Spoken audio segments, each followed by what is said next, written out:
Voy a comenzar hablando del contexto exterior en el siglo XIX, es decir, de todo lo que estaba ocurriendo fuera de las colonias hispanoamericanas. Uno de los primeros acontecimientos que influye como causa de la Revolución en América fue la independencia de las 13 colonias de América del Norte, que a la postre se convirtieron en Estados Unidos. Fue un hecho fundamental, ya que fue el primer país del continente americano en independizarse, en este caso, de la corona británica, y su organización en una república constitucional servirá de modelo a imitar para las colonias, ya que todas se convirtieron en repúblicas y sancionaron constituciones, esquemas políticos que se contraponen al modelo de gobierno monárquico. Ya habíamos hablado un poco de la Revolución Francesa, cuya importancia reside en que difundió en Europa e incluso América los ideales de libertad e igualdad de los filósofos ilustrados del siglo XVIII. Algunas de sus ideas importantes fueron la división de poderes, acuñada por Montesquieu, idea importante ya que permitió que el poder, antes concentrado en una persona, que era el rey, se dividiera en tres poderes, los cuales actualmente son el poder ejecutivo, el legislativo y el judicial. La idea de asamblea, pensada por Rousseau, que luego derivó en la democracia moderna, es decir, la elección de los gobernantes a través del voto. Y el triple lema de la Revolución Francesa, libertad, igualdad y fraternidad, que posteriormente influyeron en las poblaciones oprimidas de las colonias españolas. La Revolución Francesa tuvo 5 etapas antes de su final, cuando Napoleón Bonaparte tomó el poder para dirigir los destinos de Francia de manera unipersonal. La primera etapa fue la Asamblea Nacional, entre 1789 y 1791. Todos los sectores del tercer estado, es decir, los campesinos, burguesía, los más pobres que eran llamados sans-culottes, pelearon juntos para derribar el absolutismo, lográndose así la igualdad de todos los hombres ante la ley, con el artículo 1 de la Declaración de los Derechos del Hombre y del Ciudadano. Todos los sectores populares, los jacobinos, reclamaban la igualdad económica, a la que se oponían los sectores burgueses, es decir, los girondinos, quienes creían que la revolución debía ser moderada y su objetivo final debía ser la igualdad jurídica, es decir, la igualdad ante la ley.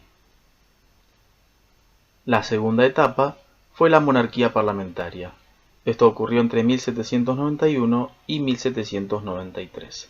Mediante este sistema, se aceptó la existencia de un rey, pero el poder recaía en las cámaras parlamentarias. Así las cosas, Luis XVI fue aceptado para ser el rey, pero al intentar negociar con otras monarquías conservadoras de Europa el fin de la revolución, fue descubierto como traidor. Intentó escapar disfrazado de mendigo junto a su familia, pero finalmente la familia real fue ejecutada en la guillotina. La tercera etapa es la Primera República. Fue conocida también como la etapa del terror, y ocurrió entre 1793 y 1794. Para evitar concentración absoluta de poder en un rey, se instaló la República, pero el máximo líder en este período, el jacobino Robespierre, instaló una dictadura en la que guillotinó a todo aquel que no aceptara sus ideas. Finalmente, Robespierre fue destituido y ejecutado. La cuarta etapa de la revolución fue el Directorio. Ocurrió entre 1794 y 1799. El Directorio era un cuerpo de gobierno compuesto de 5 miembros girondinos para evitar la concentración de poder. Pero las discusiones entre jacobinos y girondinos y los ataques de los ejércitos de las coaliciones de monarquías absolutas llevaron a que Napoleón Bonaparte, que estaba defendiendo las fronteras francesas y ocupando territorios en Italia y Egipto, derrocara al Directorio mediante un golpe de Estado. La inestabilidad política creada por los conflictos entre los distintos sectores y los problemas económicos terminó dando al ejército francés victorioso en el exterior un gran prestigio y convirtiéndolo a Napoleón en el único capaz de imponer orden en el país.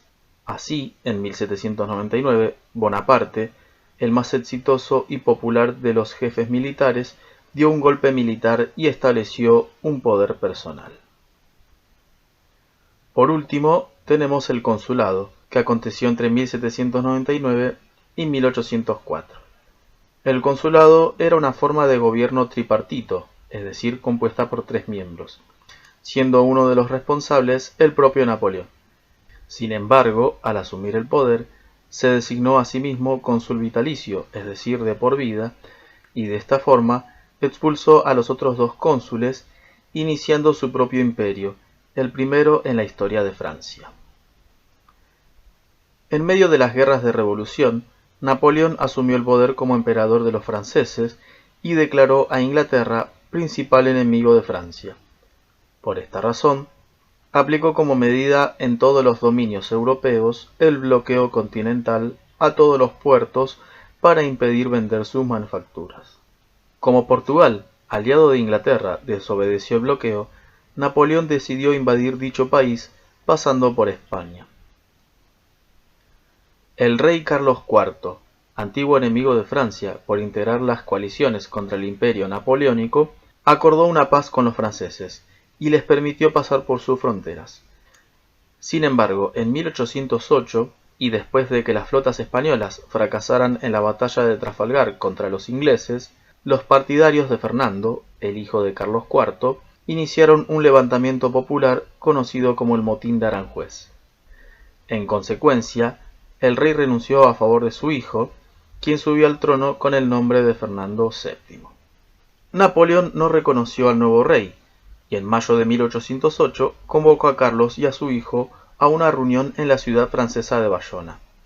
Así, Napoleón obligó a Fernando a devolverle la corona a su padre, quien había renunciado a sus derechos sobre España y las colonias americanas a favor de Napoleón.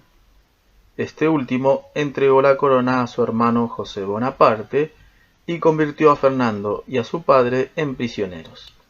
Mientras tanto, alarmados por la inminente invasión francesa, la corte portuguesa se trasladó a Río de Janeiro en sus posesiones americanas del Brasil.